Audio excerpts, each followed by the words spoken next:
ನಮಸ್ಕಾರ ಸ್ನೇಹಿತರೆ, welcome to travelling Guru YouTube ಚಾನಲ್ಗೆ ನಿಮ್ಮೆಲ್ಲರಿಗೂ ಸ್ವಾಗತ ಸುಸ್ವಾಗತ. ಸ್ನೇಹಿತರೆ, ದೇಶದ ಎರಡನೇ ಅತಿ ದೊಡ್ಡ ಸ್ಟೇಡಿಯಂ ಈಗ ನಮ್ಮ ಬೆಂಗಳೂರಿನ ಆನೇಕಲ್ನಲ್ಲಿ ಮಾನ್ಯ ಮುಖ್ಯಮಂತ್ರಿಗಳಾದ ಸಿದ್ದರಾಮಯ್ಯನವರು ಮೇ 23ರಂದು ಶಂಕುಸ್ಥಾಪನೆ ಮಾಡಿದರು. ಈ ಇಂಟರ್ನ್ಯಾಷನಲ್ ಸ್ಟೇಡಿಯಂ ಏನಾದರೂ ರೆಡಿ ಆದರೆ ಇದರಲ್ಲಿ ಒಟ್ಟು 80,000 ಜನ ಕೂತು ನೋಡಬಹುದಾದಂಥ ಸ್ಟೇಡಿಯಂ ಆಗುತ್ತೆ. ಇದು ದೇಶದ ಎರಡನೇ ಅತಿ ದೊಡ್ಡ ಸ್ಟೇಡಿಯಂ ಆಗುತ್ತೆ. ದೇಶದ ಮೊದಲ ದೊಡ್ಡ ಸ್ಟೇಡಿಯಂ ಇರೋದು ಗುಜರಾತಿನ ಅಹಮದಾಬಾದಲ್ಲಿರುವ ನರೇಂದ್ರ ಮೋದಿ ಸ್ಟೇಡಿಯಂ. ಇಲ್ಲಿ ಒಟ್ಟು 1,30,000 ಜನ ಕೂತು ನೋಡಬಹುದಾದಂಥ ಸ್ಟೇಡಿಯಂ. ಈಗ ನಮ್ಮಲ್ಲಿ ನಿರ್ಮಾಣ ಆಗುತ್ತಾ ಇರೋದು 80,000 ಜನ ಕೂತ್ಕೊಂಡು ನೋಡುವಂಥ ಸ್ಟೇಡಿಯಂ.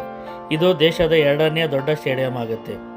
ಸದ್ಯಕ್ಕೆ ಎರಡನೇ ಸ್ಟೇಡಿಯಂ ಆಗಿರೋದು ಕೋಲ್ಕತ್ತಾದ ಈಡನ್ ಗಾರ್ಡನ್. ಇಲ್ಲಿ ಒಟ್ಟು 68,000 ಜನ ಕೂತು ನೋಡಬಹುದಾಗಿರುತ್ತೆ.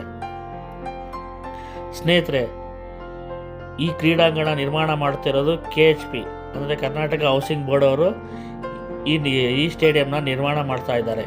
ಒಟ್ಟು ಖರ್ಚು 900 ಕೋಟಿಗೂ ಮೇಲೆ. ಸೊ ಈಗೇನು ಈ ಖಾಲಿ ಜಾಗ ನೋಡ್ತಾ ಇದ್ದೀರೋ, ಮುಂದಿನ ದಿನಗಳಲ್ಲಿ ಈ ಖಾಲಿ ಜಾಗವೆಲ್ಲ ಸಂಪೂರ್ಣ ಬದಲಾಗುತ್ತೆ. ಇದರ ಚಿತ್ರೀಕರಣನೇ ಸಂಪೂರ್ಣ ಬದಲಾಗುತ್ತೆ. ನಾವಿಲ್ಲಿ ಇರೋವಾಗಲೇ ಸುಮಾರು ಜನ ಬಂದು ಈ ಜಾಗ ನೋಡಿಕೊಂಡು ವಿಸಿಟ್ ಮಾಡಿ ಹೋಗ್ತಾ ಇದ್ರು. ಏಕೆಂದರೆ ಈಗ ಕಾಣ್ತಾ ಇರೋ ಈ ಖಾಲಿ ಜಾಗ ಮುಂದೊಂದು ದಿನ ಬೇರೆ ರೀತಿಯೇ ಬದಲಾಗಿರುತ್ತೆ ವಿಶ್ವ ಮಟ್ಟದಲ್ಲಿ. ಇದು ನೋಡ್ತಾ ಇರಿ, ಇದೇ ನೋಡಿ ಖಾಲಿ ಜಾಗ.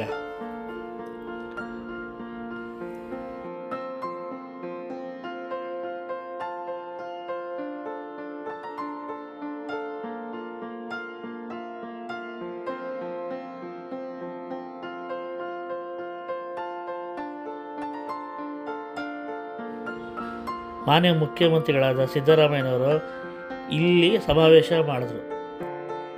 ಸ್ನೇಹಿತರೆ, ಈ ವಿಡಿಯೋ ನಿಮ್ಗೆ ಇಷ್ಟ ಆಗಿದೆ ಅಂತ ಅಂದ್ಕೊಂಡಿದ್ದೀನಿ. ದಯವಿಟ್ಟು ಇಷ್ಟ ಆದರೆ ಲೈಕ್ ಮಾಡಿ, ಶೇರ್ ಮಾಡಿ, ಸಬ್ಸ್ಕ್ರೈಬ್ ಮಾಡಿ. ಈ ಸ್ಟೇಡಿಯಂ ರೆಡಿ ಆಗ್ತಾ ಇರೋದು ಬೆಂಗಳೂರಿಂದ 40 ಕಿಲೋಮೀಟರ್ ದೂರದಲ್ಲಿದೆ. ನಾವು ಬರಬೇಕಾದ್ರೆ ಆನೇಕಲ್ ಕಡೆಯಿಂದ ಬಂದ್ವಿ. ಆಮೇಲೆ ಹೊರಡಬೇಕಾದ್ರೆ ಕನಕಪುರ ರಸ್ತೆಯ ಹಾರೋಹಳ್ಳಿ ಕಡೆ ಹೊರಟ್ವಿ.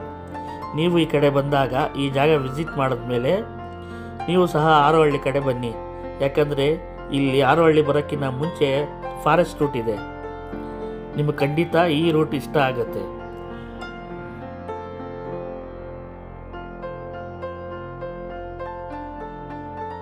ಸ್ನೇಹಿತರೆ, ನಿಮಗೆ ಈ ವಿಡಿಯೋ ಇಷ್ಟ ಆಗಿದೆ ಅಂತ ಅಂದ್ಕೊಂಡಿದ್ದೀನಿ.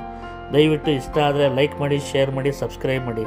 ದಯವಿಟ್ಟು ನನ್ನ ಯೂಟ್ಯೂಬ್ ಚಾನಲ್ನ ಸಬ್ಸ್ಕ್ರೈಬ್ ಮಾಡೋದನ್ನು ಮಾತ್ರ ಮರಿಬೇಡಿ. ಧನ್ಯವಾದಗಳು.